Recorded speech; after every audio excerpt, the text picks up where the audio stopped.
এই মাটির স্বভাব হচ্ছে কৃপণতা করা।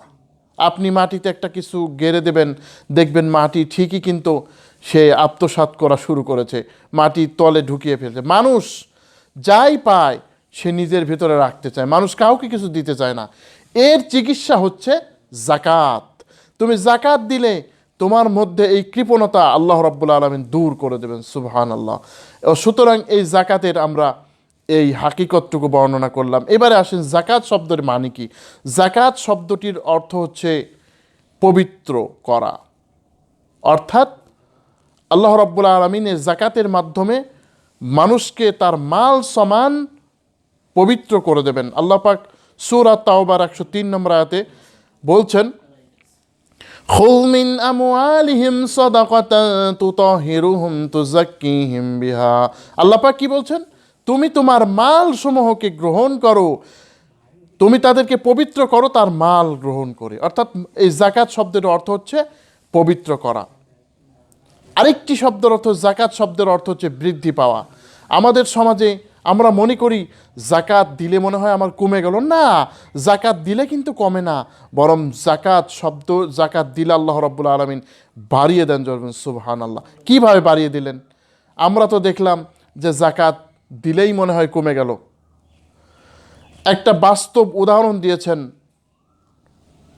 একজন লেখক আল্লামা সৈয়দ আবুল আলা মওদুদুর রাহিমাহুল্লাহ তাআলা। তিনি বলেন, এই জাকাতের যে উপমা, এই জাকাতের যে দৃষ্টান্ত, তার দৃষ্টান্ত হলো যে একজন মানুষ যখন জাকাত দেয়, জাকাত না দেয়, তখন তার মাঝে কি হয়? জাকাত যখন সে না দেয়, জাকাত যখন সে না দেয়, তখন তার মধ্যে কি হবে? সমাজের মধ্যে ওই বেচারা যখন খেতে পাবে না, ওই বেচারা যখন পড়তে পারবে না, তখন তখন ওই ব্যক্তি, ওই জাকাত যখন খেতে পারবে না, তখন ওই ব্যক্তি কি করবে? মানুষ যখন খেতে না পারবে, তখন কিন্তু আস্তে আস্তে ওই ব্যক্তি জাকাত যখন দেবে না, তখন ওই খাবার পাবে না। কারণ জাকাত না দিলে তো মানুষ দান করবে না। ইসলামের মতো তো এরকম দানের সিস্টেম নাই। জাকাত যদি না দেয়, যখন সে খেতে পাবে না, তখন কিন্তু ওই ব্যক্তি সবার ঘরে শিং খুঁতবে। আপনার ঘরেও কিন্তু ওই ব্যক্তি শিং খুঁততে পারে। অতএব এই যে জাকাতটা সে দিল না, যার ফলে কিন্তু একটা চোর আপনি বৃদ্ধি পেলেন। আর যখন জাকাত দিবেন, ওই ব্যক্তি যখন ভালো কাজ করবে, তার ভালো উপমাও কিন্তু আপনি পেলেন। সুতরাং এ জাকাত দিলে আসলেও মানুষের সম্পদ বাড়ে, মানুষের নিরাপত্তা বাড়ে, মানুষের রুজিতে বরকত হয়। এই জন্য জাকাত শব্দটির অর্থ হচ্ছে পবিত্র করা। জাকাত ফরজ হওয়ার দলিল। আল্লাহ পাক রব্বুল আলামিন কোরআনুল কারীমের বহু আয়াতে বলেছেন যে নামাজের পাশাপাশি জাকাত। কোরআন কারীমের মধ্যে আল্লাহ পাক বলেন,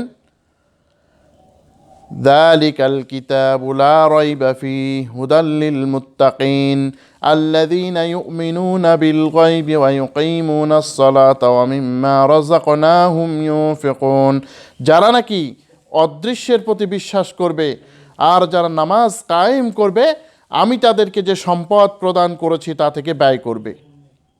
অন্য আয়াতে আল্লাহ পাক বলেন, ওয়াকিমুস সালাতা ওয়া আতুজ যাকাতা ওয়ারকাউ মা'আর রাকিঈন। আল্লাহ পাক রব্বুল আলামিন বলেন, তোমরা সালাত কায়েম করো, যাকাতকে আদায় করে দাও, আর রুকুকারীদের সাথে একসাথে রুকু করো। বনী ইসরাঈলদেরকে আল্লাহ রব্বুল আলামিন অনেক ভালো ভালো কাজের নির্দেশ করলেন। তার মধ্যে একটি বিষয় হচ্ছে ওয়াকিমুস সালাতা ওয়া আতুজ যাকাতা সুম্মা তাওয়াল্লাইতুম ইল্লা কালিলাম মিনকুম ওয়াকিমুস সালাতা ওয়া আতুজ যাকাহ। এখানে আল্লাহ পাক কি বললেন? অনেক নসিহত করার পরে আল্লাহ রাব্বুল আলামিন বনী ইসরাঈলদেরকে বললেন, তোমরা জাকাত আদায় করো। সূরা আল বাকারার ৮৩ নম্বর আয়াত। জাকাত দেওয়া মানুষের আল্লাহর কাছে পাঠানোর শ্রেষ্ঠ বস্তু। কোরআন কারীমের সূরা আল বাকারার ১১০ নম্বর আয়াতে বলছেন, ওয়াকিমুস সালাতা ওয়া আতুজ যাকাতা ওয়া মা তুকদ্দিমু লিআনফুসিকুম মিন খায়রিন তাজিদুহু ইনদাল্লাহ। আল্লাহ পাক রব্বুল আলামিন বলেন, সালাত কায়েম করো, যাকাত আদায় করো, তোমরা যা তোমাদের মধ্যে উত্তম প্রেরণ করবে তা আল্লাহর কাছে তোমরা লাভ করবে। যাকাত আদায়কারীদের কোনো ভয় নাই আর কোনো চিন্তাও নাই। আল্লাহ রাব্বুল আলামিন সূরা আল বাকারা 277 নম্বর আয়াতে বলেন, ইন্নাল্লাযীনা আমানু ওয়া আমিলুস সালিহাতি ওয়া আকামুস সালাতা ওয়া আতাউয যাকাতা লাহুম আজরুহুম ইনদা রাব্বিহিম ওয়া লা খাউফুন আলাইহিম ওয়া লা হুম ইয়াহজানুন। যা নিশ্চয় যারা ঈমান আনবে ও সৎকর্ম করবে, সালাত কায়েম করবে এবং যাকাত আদায় করবে, তাদের কোনো ভয় নাই, তাদের কোনো চিন্তাও নাই। সুবহানাল্লাহ। যাকাত আদায় করা রাষ্ট্রীয় শক্তির জন্য বাধ্যতামূলক একটা কাজ।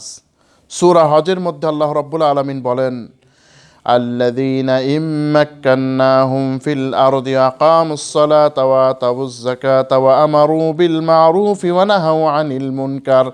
আল্লাহ রাব্বুল আলামিন বলেন, যারা জমিনে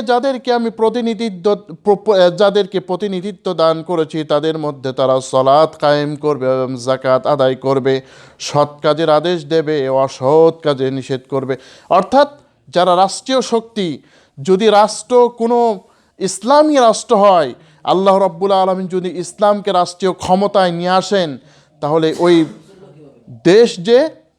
ওই দেশ যে ইসলামী, তার নিদর্শন 4টা কাজ অবশ্যই তারা করবে।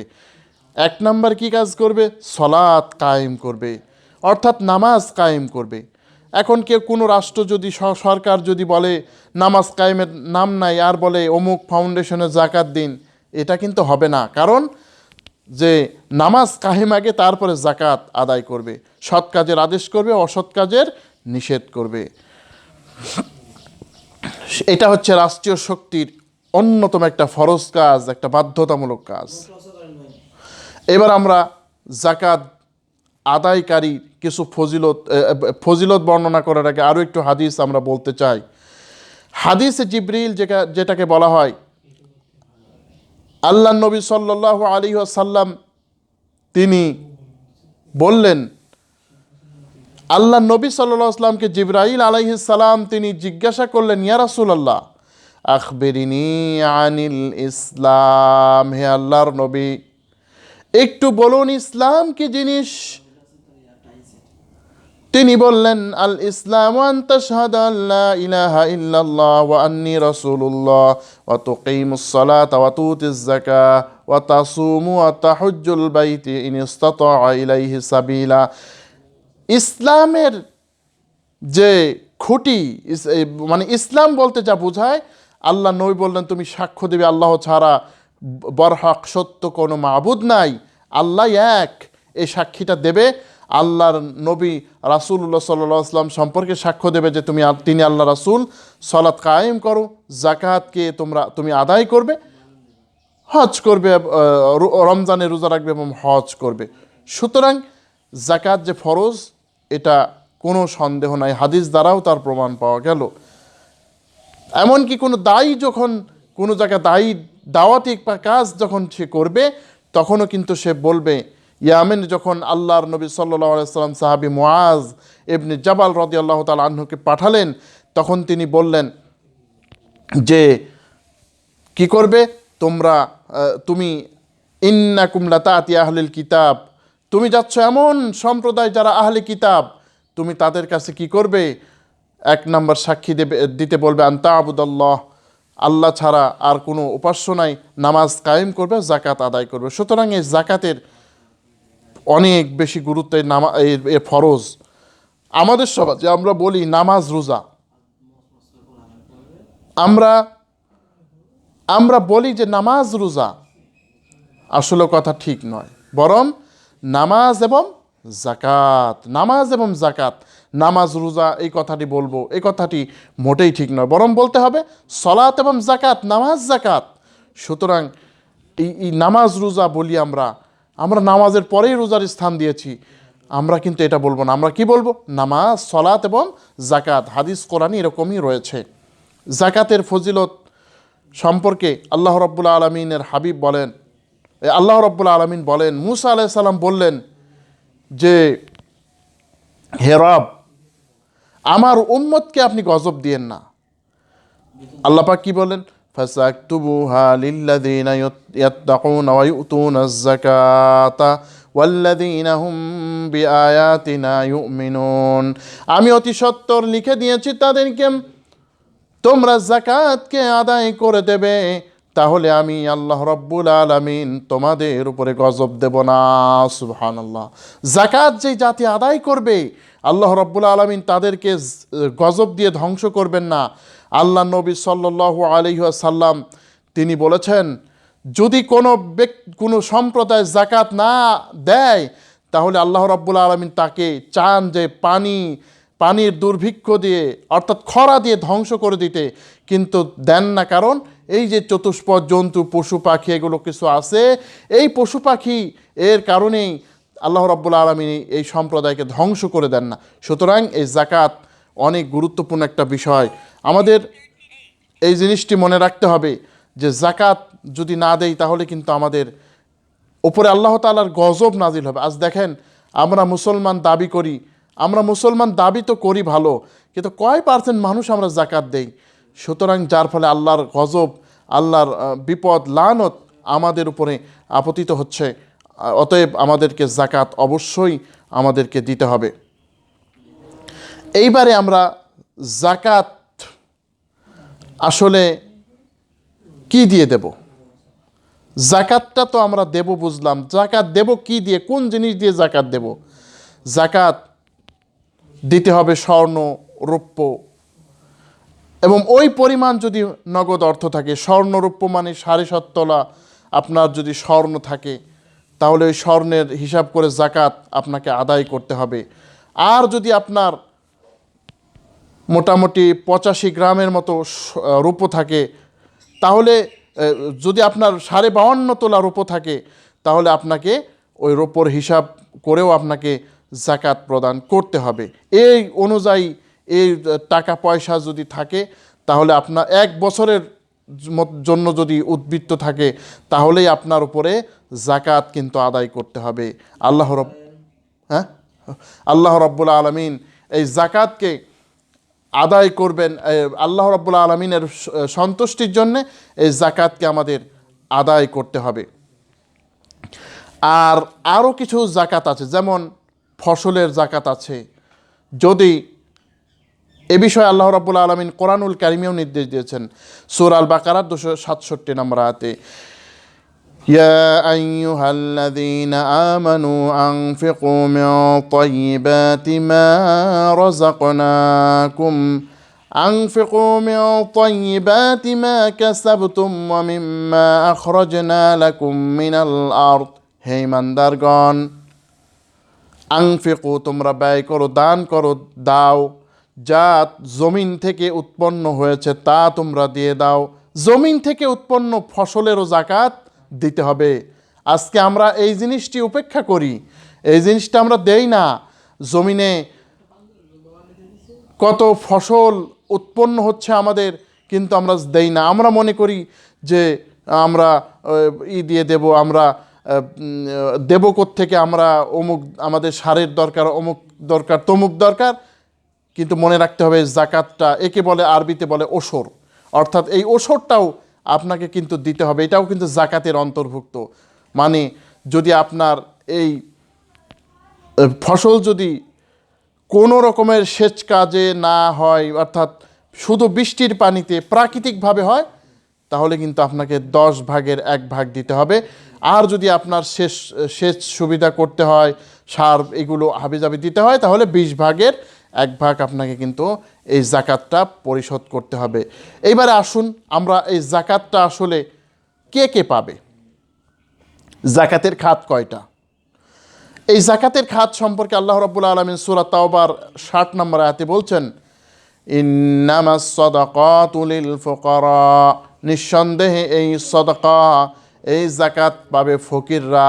অর্থাৎ যার একেবারেই কিছু নাই, একেবারেই যে দিনহীন, ওই ব্যক্তি এই যাকাতের 1 নম্বরে পাবে। ওয়াল মাসাকিনা, এরপরে পাবে মিসকিন, যার কিছু হয়তো বা আছে কিন্তু তার চলার মতো তৌফিক নাই, ওই মিসকিনরাও কিন্তু যাকাত তারা পাবে। ওয়াল আমিলিনা আলাইহা, যারা যাকাত যারা নাকি আদায় করবে, যারা যাকাত আদায় করবে তারাও কিন্তু এই যাকাত থেকে তারা যাকাতের অংশ পাবে, যারা কর্মচারী। ওয়াল মুআল্লাফাতি কুলুবুহুম, অর্থাৎ এই যাদের অন্তর আকর্ষণ করা দরকার, অর্থাৎ ওলামায়ে কেরাম বলেন এমন কিছু ব্যক্তি আছে, এমন কোনো হয়তোবা অমুসলিমও থাকতে পারে যাকে কিছু সাহায্য করলে আপনার অন্তর মনে করে যে সে হয়তোবা ইসলাম গ্রহণ করতে পারে তাকে, অথবা এমন কিছু মুসলমান আছে যার ঈমান খুবই দুর্বল কিন্তু কিছু সাহায্য করলে পারে হয়তোবা আপনার ইসলামে কবুল করতে পারে, ইসলাম সঠিকভাবে আসতে পারে, এমন অমুসলিম যদি থাকে তাহলে অনেক ওলামায়ে কেরাম বলেছেন যে তাকেও যাকাতের পয়সা দেওয়া যাবে, যদিও এ বিষয়ে কিন্তু ইখতিলাফ আছে, কিন্তু আপনি দিতে পারেন। ওয়াল গারিমিনা, আর যেই ব্যক্তি ঋণ পরিশোধের অক্ষম, অর্থাৎ এমন ঋণ সে হয়ে গেছে, ঋণগ্রস্ত সে হয়ে গেছে যে পরিশোধ করতে পারছে না, তাকে সম্মানিত একজন ব্যক্তি তাকে হয়তোবা মানুষ তাগাদা দিচ্ছে, তবে এই কথাটা মনে রাখতে হবে এমন ব্যক্তিকে দেওয়া যাবে না যে যার পেশাই হচ্ছে ঋণ করা। ও আপনি যাকাতের টাকা দিলে হয়তোবা ঋণ শোধ দিলে আবার ঋণ করবে, এমন না। একটা সম্ভ্রান্ত একজন ব্যক্তি হয়তোবা তার অনেক বিপদ হয়ে গেছে, ঋণগ্রস্ত সে, অতএব আপনি তাকে যাকাতের টাকা আপনি দিতে পারেন। ওয়াল গারিমিনা ফির রিকাব, আর গোলাম মুক্তি করা, এই গোলাম তো এখন আর নাই, আগে ছিল কিছু দাস মুক্তির জন্য। ওয়াফি সাবিলিল্লাহ, আর আল্লাহর রাস্তায় যে যুদ্ধ, আল্লাহর রাস্তা বলতে এখানে কি বোঝায়? আল্লাহ রাস্তায় বলতে এখানে যা বোঝায় তা হচ্ছে আল্লাহর পথে, এটা যেমন জিহাদ ফি সাবিলিল্লাহ আছে, অথবা আপনার এমন হয়তোবা কোনো সংগঠন রয়েছে যারা দ্বীনের কাজ করে, আল্লাহর দ্বীন কায়েমের কাজ করে, আল্লাহর দ্বীনকে এই জমিনে প্রতিষ্ঠার জন্য কাজ করে, আল্লাহর দ্বীনকে কায়েমের জন্য যারা কাজ করে, যদি এরাও কোনো ক্ষেত্রে যাকাতের টাকা আপনার কাছে চায় তাদেরকেও আপনাকে টাকা দিতে হবে, কারণ আল্লাহর দ্বীন কায়েম করা, আল্লাহর জমিনে আল্লাহর দ্বীন প্রতিষ্ঠা করা এটি ফরজ। পাশাপাশি যে দ্বীনি প্রতিষ্ঠানগুলি, যদি এমন কোনো প্রতিষ্ঠান থাকে মাদ্রাসা, দ্বীনের ইসলামের শিক্ষা দেওয়া হচ্ছে, তারা হয়তোবা কুলাইতে পারছে না, যেখানে ইয়াতিম ছাত্র ছাত্রীরা লেখাপড়া করছে, তাদের খাওয়ার প্রয়োজন, কিতাব প্রয়োজন, এক্ষেত্রে আপনি তাদেরকেও কিন্তু এই আল্লাহ রাস্তায় ওই যাকাতের টাকা দিতে পারেন। এখানে আমি একটু বলতে চাই, আমাদের সমাজে অনেকেই মাদ্রাসার পক্ষ থেকে যদি কারো কাছে মানে যায় তাহলে অনেকে আমরা বিরক্ত হই। ভাই, বিরক্ত হব না, কারণ আসলে দুর্ভাগ্যজনকভাবে আমাদের দেশে মাদ্রাসাগুলির অবস্থা অনেক করুণ। আমরা দেখি যে সরকারিভাবেও তাদেরকে সাহায্য সহযোগিতা করা হয় না। অতএব আপনাদের কাছে হয়তো বা একজন যায় যে ভাই আমাদের মাদ্রাসাটা চলে না, আপনি মেহেরবানি করে যাকাতের টাকা দিয়ে আমাদেরকে একটু সাহায্য করেন। আপনি যদি না পারেন ভাই নিষেধ করবেন, কিন্তু খারাপ আচরণ করবেন না, কারণ ইন্নামা ইয়াখশাল্লাহ মিন ইবাদিহিল উলামা, নিঃসন্দেহে আল্লাহ রাব্বুল আলামিন বলছেন সূরা ফাতির কোরআন কারীমের 35 নম্বর সূরার 28 নম্বর আয়াতে যে আল্লাহকে কারা ভয় করে? উলামারা, আলেমগণ আল্লাহ তাআলাকে ভয় করে। অতএব যখন কোনো আলেম আপনার কাছে যাবে যে ভাই আমাদের এই মাদ্রাসা অনেক করুণ অবস্থায় চলছে, ভাই একটু আপনার যাকাত যাই দেন, ফিতরা যাই দেন, আপনি একটু সাহায্য করেন, তখন আপনি চেষ্টা করবেন, কারণ সবচাইতে বড় ফরজ হচ্ছে আল্লাহ তাআলার দ্বীনকে শেখানো, আল্লাহ তাআলার দ্বীনকে শিখা এটি ফরজ। অতএব আপনি যদি এই সাহায্যটুকু না করেন তাহলে কিন্তু ভাই আল্লাহর দ্বীনকে কে হেফাজত করবে? ফেরেশতা এসে হেফাজত করবে না, আপনাকে এই আল্লাহর দ্বীনকে হেফাজত করতে হবে। এই জন্য মাদ্রাসাগুলি যখন আপনার কাছে যাকাতের জন্য যাবে ইনশাল্লাহ আমরা সাহায্য করব।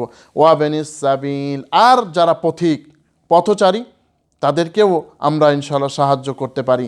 পথচারী মানে হয়তোবা একজনের বাড়ি চিটাগাং চট্টগ্রামে, সে অনেক ধনী মানুষ, কিন্তু এখানে এসে কত বাটপারের খপ্পরে পড়ে সে একেবারে একেবারে দক্ষিণ হয়ে গেছে, কিচ্ছু নাই। ওই ব্যক্তিকেও কিন্তু আপনি জাকাতের টাকা দিয়ে সাহায্য করতে পারেন।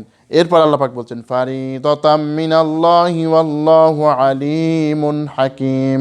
এটি আল্লাহ তাআলার নির্দিষ্ট ফরজ। আল্লাহ তাআলা তিনি জ্ঞানী এবং পরাক্রান্ত। সুতরাং আল্লাহ তাআলা বলছেন এটা ফরজ, অতএব এই জাকাত এই ক্ষেত্রে আপনাকে দিতে হবে। জাকাত আদায়ের ক্ষেত্রে আরও একটু বিষয় যে আমাদের লক্ষ্য রাখা দরকার, তা হচ্ছে আমরা গরিব যখন একজন মানুষ যখন গরিব সাহায্য চায় তখন আমরা তো দেবই, আমরা দেইও, কারণ ওকে দেখলে চেনা যায় যে ভিক্ষুক, তাকে তো ভিক্ষা করতে লজ্জা লাগে না। কিন্তু এমন মানুষ রয়েছে যারা নাকি আসলে অত্যন্ত গরিব, যারা অত্যন্ত ফকির, ওরাও যদি কিন্তু ওরা প্রকাশ করে না, হয়তোবা তাদের লেবাস বেশভূষা অনেক সুন্দর, আপনাকে দেখে মনে হতে পারে খুবই সচ্ছলেরা। আল্লাহ রাব্বুল আলামিন সূরা আল বাকারা 273 নম্বর আয়াতে বলছেন লিল ফুকারাইল্লাযীনা উহসিরু ফি সাবিলিল্লাহি লা ইস্তাতিউনা দারবান ফিল আরদি ইয়াহসাবুহুমুল জাহিলু আগনিয়া মিনাত তাআফফুফ تعرفهم بسيماهم لا يسألون الناس إلحافا وما تنفقوا من خير فإن الله به عليم للفقراء الذين أحصروا في سبيل الله। আল্লাহ রাব্বুল আলামিন ইরশাদ করছেন যে ফকির, ওই সমস্ত ফকির মিসকিনদের জন্য জাকাত, যারা আল্লাহর রাস্তায় আবদ্ধ হয়ে আছে, তারা জমিনে রোজগার করতে পারে না, তারা জমিনে ইনকাম করতে পারে না, পাশাপাশি তারা কি করে না, মানুষের কাছে যারা ভিক্ষাও চাইতে পারে না, জাহেল অজ্ঞ মূর্খ লোকরা দেখে মনে করে যে আসলে এরা মনে হয় ধনী। আল্লাহ পাক বলছেন তাদের চেহারা দেখে তুমি চিনতে পারবে বান্দা, তুমি আমার এই গরিব ভদ্রলোককে নিরাশ করিও না, তুমি এই গরিবের চেহারা দেখে তুমি জাকাতকে আদায় করে দাও, অতএব তোমার সম্পদ থেকে ব্যয় করো। অতএব এটাও আমাদের একটু খেয়াল রাখতে হবে। এইবারে জাকাত আদায় যদি না করেন তাহলে সামাজিক কিছু অবক্ষয়, মানে বাস্তবে দুনিয়াতে আল্লাহ পাক আমাদের কিভাবে ক্ষতিগ্রস্ত করেন দেখেন। জাকাত আল্লাহ রাব্বুল আলামিন এর হুকুম যদি আমরা আদায় না করি তাহলে মানুষের একটা আশা মানুষের উপরে যে থাকে, ওই আশাটা আর থাকবে না, যার ফলে মানুষ অনেক রকমের পাপের কাজে, হত্যা, ধর্ষণ, লুণ্ঠন, এগুলো, তারপরে আপনার দেহ ব্যবসা, এগুলো বিভিন্ন ধরনের কাজ কিন্তু করতে পারে। কিন্তু আপনি যদি জাকাতের মাধ্যমে কাউকে একটু ব্যবস্থা করে দেন, পুনর্বাসন করে দেন, তাহলে কিন্তু ওই ব্যক্তি অনেক গুনাহের কাজ থেকে বেঁচে দিতে পারে। এই জন্য আমরা জাকাত আদায় করার ইনশাআল্লাহ চেষ্টা করব। জাকাত যদি কেউ না আদায় করে তার কি হবে? সূরা আত-তাওবা এই সূরার 34-35 নম্বর আয়াতে আল্লাহ রাব্বুল আলামিন বলছেন والذين يكنزون الذهب والفضة ولا ينفقونها في سبيل الله فبشرهم بعذاب أليم। আল্লাহ রাব্বুল আলামিন বলেন, যারা নাকি স্বর্ণরৌপ্য জমা করে রাখবে, যারা নাকি স্বর্ণরৌপ্য জমা করে রাখবে, আল্লাহর রাস্তায় দেবে না, ওদেরকে ভয়াবহ আযাবের সুসংবাদ দাও, ওদেরকে ভয়াবহ আযাবের সুখবর শোনাও। যারা এই যে স্বর্ণরৌপ্য জমা করে রাখবে আর আল্লাহর পথে, আল্লাহর রাস্তায়, আল্লাহর রাহে যারা প্রদান করবে না, ওদেরকে ভয়াবহ যন্ত্রণাদায়ক আযাবের সুখবর একটু শোনাইয়া দাও। আযাবের কি সুখবর হয় নাকি? বরং আযাবের তো দুঃসংবাদ হয়। আল্লাহ রাব্বুল আলামিন এখানে সুসংবাদ বললেন, যেমন আমাদের সমাজের শিক্ষক ছাত্রকে বলে যে বেটা ঠিক মতো পড়লি না, তোকে এমন পিটানি দেব মজাটা বুঝবি। পিটানি দিলে মজা লাগে, তার মানে এমন শাস্তি দেব, তখন বুঝতে পারবে। আল্লাহ পাক সতর্ক করছেন। এরপরে বলছেন ইয়াউমা ইউহমা আলাইহা ফি নারি জাহান্নামা ফাতুকওয়া বিহা জিবাহুহুম ওয়া জুনুদুহুম ওয়া যুহুরুহুম হাযা মা কানাজতুম ফাযুকু মা কুনতুম তাকনিজুন। ওই দিন তাদের এই সম্পদ তাদের পেছনের রাস্তায়, পিঠে এবং তাদের বিভিন্ন অঙ্গে দেওয়া হবে, আর বলা হবে এটাই হচ্ছে তোমার অর্জিত মাল যা তুমি উপার্জন করেছিলে। সুতরাং দুনিয়ার জীবনে অপমান তো আছেই, আখেরাতেও আমাদের কি শাস্তি হবে। আল্লাহ নবী সাল্লাল্লাহু আলাইহি সাল্লাম বলেন, যারা যাকাত আদায় করবে না ওদেরকে ওদের মাল সাপের আকারে ওই মাল উপস্থিত হয়ে ওই সাপ ঠুকরাবে আর বলবে, আনা মালুকা ওয়া আনা কানজুকা, আমি তোমার মাল, আমি তোমার সেই সম্পদ। অতএব যাকাত আমাদের আদায় করতে হবে। যাকাত যদি কোনো ব্যক্তি আদায় না করে, একজন আল্লাহর নবীর সাহাবী হওয়া সত্ত্বেও তার কি পরিণাম হয়েছিল, এই ঘটনাটি আমরা একটু শুনি। আল্লাহ নবী সাল্লাল্লাহু আলাইহি সাল্লামের একজন সাহাবী ছিল যার নাম ছিল সালাবা। এই সালাবা আল্লাহর নবীর কাছে এসে বললেন যে, ইয়া রাসূলুল্লাহ সাল্লাল্লাহু আলাইহি সাল্লাম, আপনি একটু দোয়া করুন আল্লাহ রাব্বুল আলামিন যেন আমাকে অনেক সম্পদ দেন। আল্লাহর নবী বিমুখ হয়ে গেলেন। দ্বিতীয়বার বললেন, আমার জন্য একটু দোয়া করুন আল্লাহ রাব্বুল আলামিন যেন আমাকে অনেক সম্পদ দেন, আমি আল্লাহর রাস্তায় দেব। আল্লাহর নবী তারপরে বিমুখ হইলেন, তৃতীয়বারেও বিমুখ হয়ে গেলেন। আল্লাহর নবী তো দুনিয়ার এই সমস্ত কিছু পছন্দ করতেন না। আল্লাহর নবী সাল্লাল্লাহু আলাইহি সাল্লাম বলেছেন, এই দুনিয়াটা তো এমন যে একজন, এই দুনিয়ার দৃষ্টান্ত হচ্ছে কোনো ব্যক্তি হয়তো বা কোনো বৃক্ষের নিচে সে বিশ্রাম করলো, এরপর আবার চলে যাবে, এমন দুনিয়া। এই দুনিয়াকে আল্লাহ রাব্বুল আলামিন ভালোবাসেন না, আল্লাহ পাকের নবীও পছন্দ করে না। তিনবারে দোয়া করার পরে এবার আল্লাহর নবী বললেন, হে আল্লাহ, সালাবাকে কিছু মাল আপনি দিয়ে দেন। আল্লাহ রাব্বুল আলামিন সালাবাকে অনেক মাল দিয়ে দিলেন।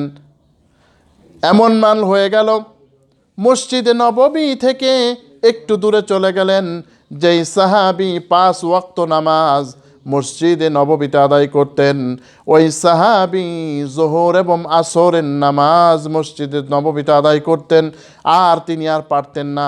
ঈমান কিন্তু কমে গেল। এরপরে তার আরও সম্পদ বৃদ্ধি পেল। আরও সম্পদ বৃদ্ধি পাওয়ার পরে এবার আল্লাহ নবীর পিছনে 5 ওয়াক্ত নামাজ আর পড়তে পারে না, জুমার নামাজ সে পড়ে, আরও কিন্তু সে মাহরুম হয়ে গেল। এইবারে আল্লাহর নবী সাল্লাল্লাহু আলাইহি ওয়াসাল্লাম তার পেছনে নামাজ সে পড়তে পারলো না, এবার জুমার নামাজও সে আর পড়তে পারে না। এত সম্পদ হয়ে গেছে ওই মদিনার ওই ছোট্ট অঞ্চলে, আর তার ছাগলে আটে না। এইবার যখন তার সম্প্রদায়ের কিছু লোক নামাজ আদায় করতে আল্লাহর নবীর পেছনে আসলো, তখন বললেন, সালাবার খবর কি? বলে, ইয়া রাসূলুল্লাহ, তার এত সম্পদ হয়ে গেছে সে নামাজ আপনার পেছনে পড়ার সুযোগ পায় না। আল্লাহর নবী বললেন, ওয়াইহা সালাবা, আহারে সালাবার জন্য আফসোস, সে তো ধ্বংস হয়ে গেল। এইবারে কিছুদিন পরে আল্লাহ রাব্বুল আলামিনের পক্ষ থেকে যাকাত আদায় ফরজ হয়ে গেল, যাকাত ফরজ হয়ে গেল। সালাবার কাছে বলা হলো, যাকাত সালাবার কাছ থেকে নিয়ে আসো। আল্লাহর নবীর পক্ষ থেকে 2 জন কর্মচারী গেলেন। সালাবা বললেন, দেখি তো কেমন। দেখে বললে, আল্লাহর নবী আমার উপরে জুলুম করেছেন, এত যাকাতের বিধান আমার উপরে কেন? নাউজুবিল্লাহ। এইবারে আল্লাহ রাসূল সাল্লাল্লাহু আলাইহি সাল্লাম বললেন, আহারে সালাবা ধ্বংস হয়ে গেল। এরপরে আল্লাহ পাক রব্বুল আলামিন আয়াত নাজিল করলেন ওই সাহাবীর মুনাফিক হওয়া প্রসঙ্গে। সূরা তাওবার 74 থেকে 78 নম্বর আয়াত, ওয়ামিনহুম মান নাহাদাল্লাহু লাইন আতানা মিন ফাদলিহি লানাসাদ্দাকান্না ওয়া লানাকুনান্না মিনাস সালিহিন। তাদের মধ্যে কেউ কেউ এই অঙ্গীকার করলো যে, আল্লাহ যদি আমাকে তুমি অনেক সম্পদ দাও, অনেক ব্যয় করব। ফালাম্মা আতাহুমা মিন ফাদলিহি বাখিলু বিহি আতাহুম মিন ফাদলিহি বাখিলু বিহি ওয়া তাওয়াল্লাউ ওয়া হুম মুরিদুন। যখন তাকে সম্পদ দেয়া হলো তখন সে কৃপণতা করলো এবং বিমুখ হয়ে গেল, অর্থাৎ আল্লাহর কাছে যে ওয়াদা করছিল সেটা আর পালন করলো না। فأعقبهم نفاقا في قلوبهم إلى يوم يلقونه بما أخلفوا الله ما وعدوه وبما كانوا يكذبون فأعقبهم نفاقا في قلوبهم। আল্লাহ পাক কি বলছেন এখানে? যে ফাআকাবাহুম নিফাকান, আমি তার উপরে আরোপ করে দিলাম একেবারে মুনাফিকি কিয়ামত পর্যন্ত, কারণ আল্লাহর সাথে সে মিথ্যা ওয়াদা করেছিল। এরপরে সে আল্লাহর নবীকে জাকাত দেওয়ার জন্য অনুরোধ করলো, যা ইয়া রাসূলুল্লাহ আপনি জাকাতটা নেন। বলছেন আল্লাহ যে জাকাত নিষেধ করেছে ওই আয়াতটা আমি আর নিতে পারছি না। আল্লাহর নবী ইন্তেকাল করলেন। আবু বকর সিদ্দিক রাদিয়াল্লাহু তাআলা আনহু তার কাছে এসে বললেন, ইয়া রাসূলুল্লাহ আপনি মেহেরবানি করে আমার জাকাতটা জমা নেন। আল্লাহর নবীর সাহাবী বললেন, যেই জমা আল্লাহর নবী যেই জাকাতের পয়সা নেন নাই আমি ওইটা নিতে পারি না।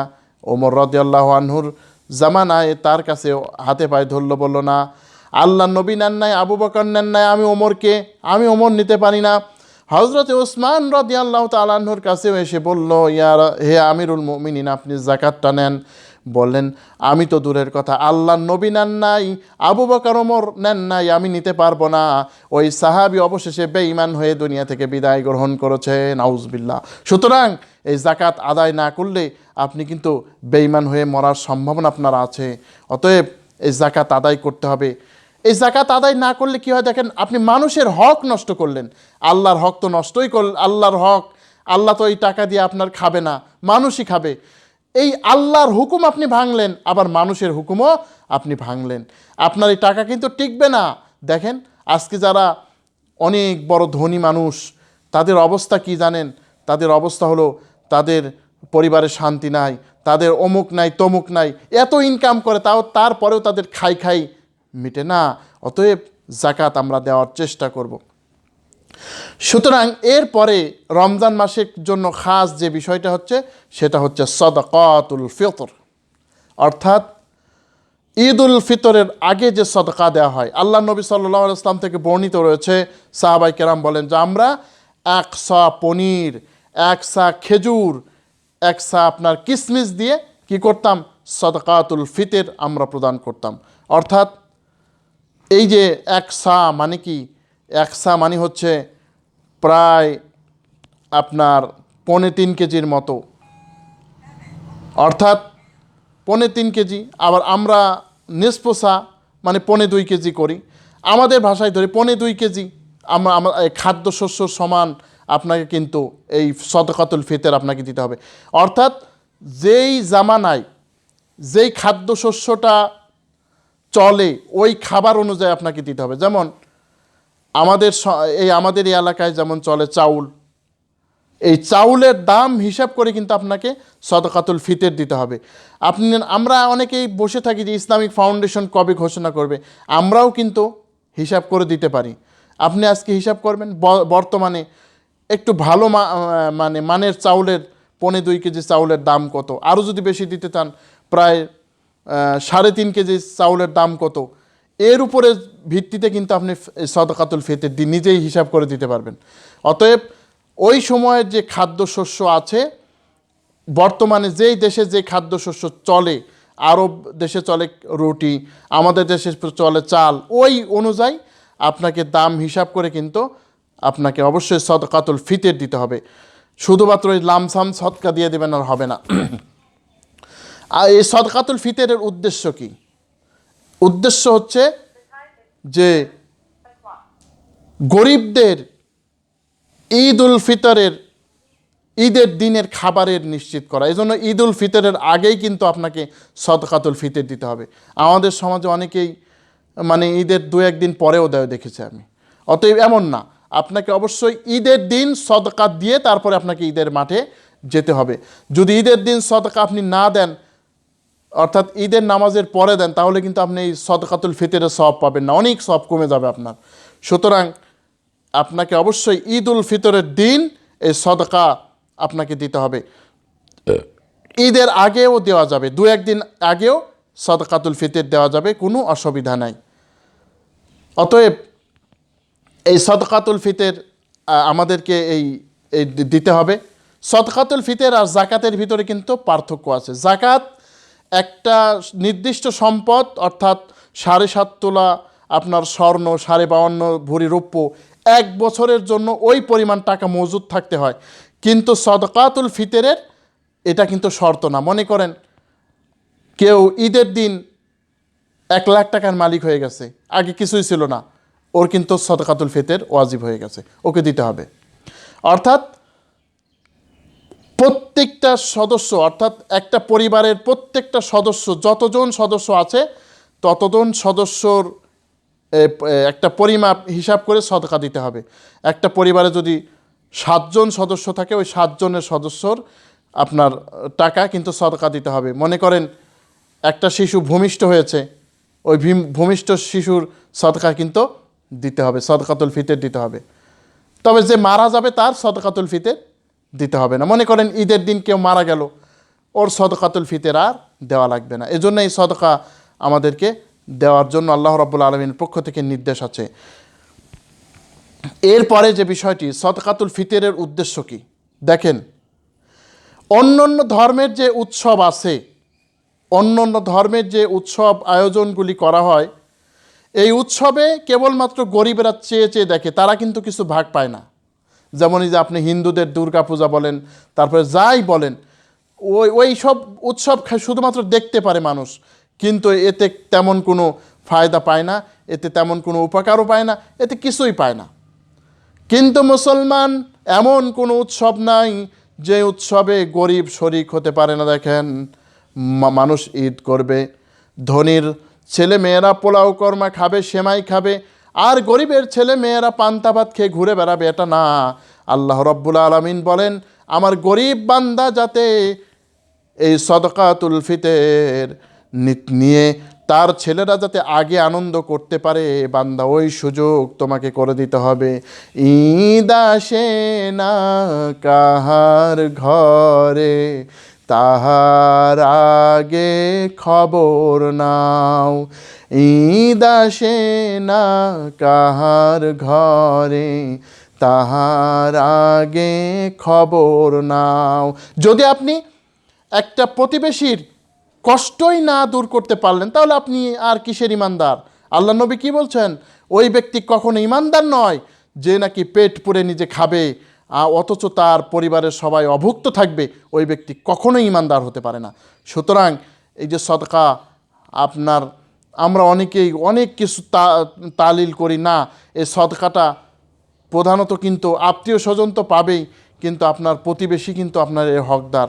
আপনার প্রতিবেশী হয়তোবা একজন গরিব, কিচ্ছু নাই, তার হয়তোবা ঈদের খাবারেরও ঠিকমতো ব্যবস্থা হয় না, আর আপনি মাশাআল্লাহ বড় বড় কথা বলছেন, বড় বড় খাবারের গল্প করছেন, এমন নয়। আপনাকে অবশ্যই সদকাতুল ফিতর হিসাব করে দিতেই হবে। আর জাকাতের কথা বললাম, এই জাকাত তো অবশ্যই দিতে হবে। এই সদকাতুল ফিতর দেওয়া কিন্তু ওয়াজিব, মনে রাখতে হবে। এই সদকাতুল ফিতর দেওয়া ওয়াজিব, এটা সুন্নত নফল টফল কিছু না। অতএব আল্লাহ রাব্বুল আলামিন আমাদের সবাইকে যে বিষয়গুলি শুনলাম আমল করার তৌফিক দান করুন। আল্লাহ রাব্বুল আলামিন আমাদের রোজাগুলিকে কবুল আর মঞ্জুর করুন। আল্লাহ রাব্বুল আলামিন আমাদের এই সিয়াম, আমাদের সওম, আমাদের কিয়াম, এগুলো সব, সাহারি ইফতারি সব কিছু কবুল করুন। হাদা মা ইনদি ওয়াল ইলমু ইনদাল্লাহ আলাইহি তাওয়াক্কালতু ওয়া ইলাইহি উনীব। সুবহানাকাল্লাহুম্মা ওয়া বিহামদিক আশহাদু আল্লা ইলাহা ইল্লা আনতা আস্তাগফিরুকা ওয়া আতুবু ইলাইক। আসসালামু আলাইকুম ওয়া রাহমাতুল্লাহি ওয়া বারাকাতুহু।